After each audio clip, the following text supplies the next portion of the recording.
dugsiyada al irshaad iskuul. بسم الله الرحمن الرحيم الحمد لله رب العالمين وبه نستعين على أمور الدنيا والدين وصلى اللهم على نبينا محمد وعلى آله وصحبه وسلم وبعد السلام عليكم ورحمة الله وبركاته. بعد السلام marka hore ilaahay baa mahad subhanahu wa ta'ala marlabaadka waxaan salaameynaa waalidiintayda iyo ardayda sharafta naga mudan mar saddexaadka waxaan alle ka baryaynaa inuu inaga badbaadiyo oo ina garab mariyo dhammaan masiibooyinka adduunyada ka dhacaya gaar ahaan xanuunkan la magacaabay COVID-19 inuu ilaahayna garab mariyo oo ina baal mariyo ayaynu ka baryaynaa dhammaanteedba waxaan sidoo kale ilaahay ka baryaynaa inagoo nabad qabno oo bad qabna inaan isku soo noqono ayaan alle ka baryaynaa subxaanahu wa tacaala mawduuceennan ama ujeeddada fiidiyogan usoo duubaynaa waxa uu yahay sida halkaa ka muuqata waa xal u helidda cabashooyinka waalidiinta iyo ardayda ee waxbarashada online-ka ah waxaan idin soo jeedinayaa sida hoosta ka muuqata anigoo ah Saxardiid Xuseen Cabdilaahi xisaabiyaha guud ee dugsiyada irshaad sidoo kalena ah gudoomiyaha guddida farsamada ee waxbarashada online-ka ah haddaynu hore u sii soconno waxa jira inta badan cabasho iyaduna la xiriirta qoraalka farta ee aan la akhriyi karin ay waalidiin badan inta badan ka cawdaan waxa xal noqonaya waxa kamid ah dhinaca maamulka waxa khuseeya maamulka dugsigu arrintan wax weyn ayuu ka bedelay intii dambe tusaale ahaan maxaa la sameeyo kaliya PowerPoint ayaa lagu soo diyaariyay casharada oo sidaas ayaa lagu duubay iyadoo projector la isticmaalayo dabeedna fartiisaasay kaleer ku noqotay ardaygana uu qoran karaya dhinaca kale kamarada ayaa aad lagu soo dhaweeyay sabuurada si loo arko qoraalka farta marka labada talaabo waalid iyo ardayo maamulku uu qaaday dhinacooda wixii khuseeyayna waxa way uu xaliyay dhinaca waalidka iyo ardayga maxaa khuseeya waalid ama ardayga waxa laga rabaa kaliya horta marka hore inuu internet fiican haysto mar labaadka waalid ama arday daawo fiidiyogan soo socda waxaad ka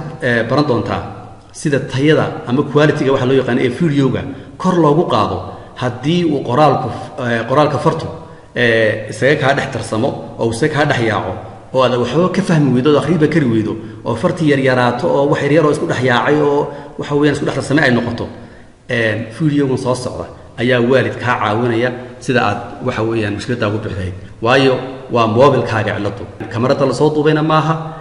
casharka la soo qorayna maaha tusaale ahaan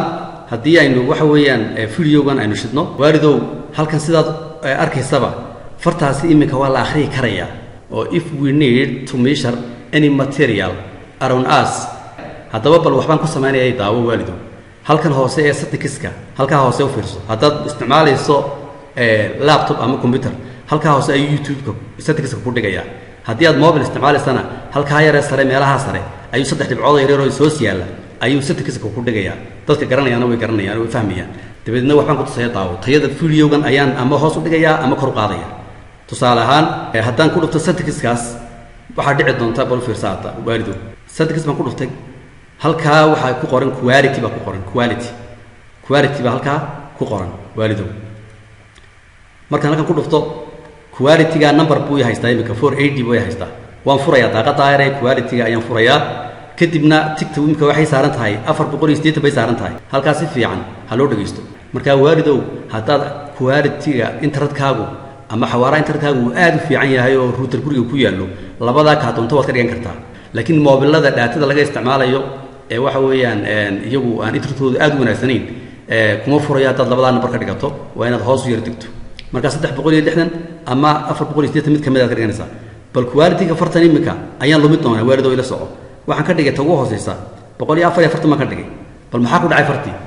si fiican u arkaysaan waalidiinta iyo ardayda la hadlaya fartii markii hore kaleerka ahayd ee sida fiican loo akhriyay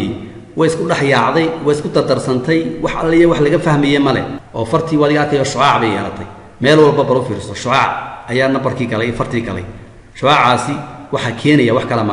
maaha sida loo soo duubay laakiin waa mobilkaaga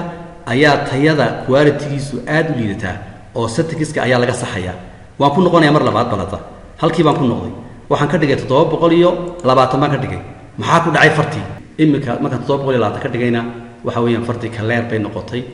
waxa weeyaan si qurux badan oo wanaagsan baa loo akhri karaya marka waalidow waxa weeyaan mobilkaaga tayadiisa ayaad kor u qaadaysaa videogiisa welibana bishardi waa markaad internetka ku dhex daawanayso intaadan download garaysan weeyaan marka sidaas waxaan filayaa inay waalidiintu ay u fahmeen oo arrintaasi iyaga xaggooda ay tahay maanta laga bilaabo hadday tan oo kale arkaan qodobkaana halkaasaan kaga gudbi doonaa talooyin ku socda waalidiinta ayaynu halkan ka sheegi doonaa ugu horreyn waalid waxaa lagugula talinayaa in aad ardaygaaga ka warhayso oo aad u samayso jadwal uu wax ku akhristo oo aadan isaga iyo internetka isku daynin ee aad la socoto sida uu wax u akhristay iyo inuu daawaday casharadii loogu talagalay waalid taladani aad bay muhiim tahay qodobka labaad waxa weeyaan talooyinka waalidiintaanu siinayna ee ugu dambeeya waxa weeyaan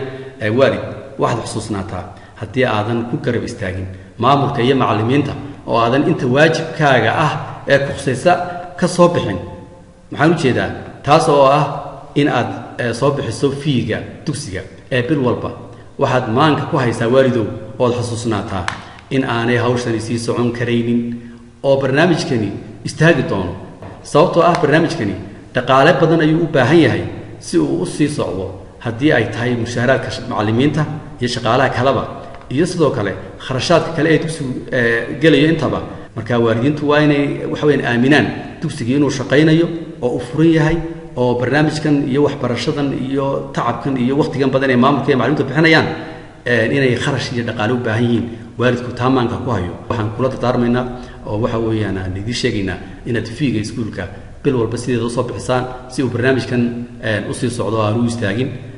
oo mushaaraadka macallimiintana loo bixiyo dugsiguna uu kharashaadkan iyo tacabkan iyo hawshan u gelayo uu iska waxa weeyaan bixin karo intaasa kulley aan kusoo koobaya allah mahadle waa maamulaha guud ee lacagta dugsiyada irshaad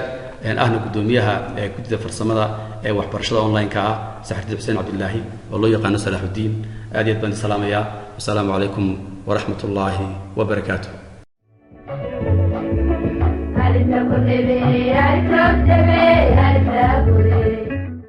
dugsiyada al irshaad school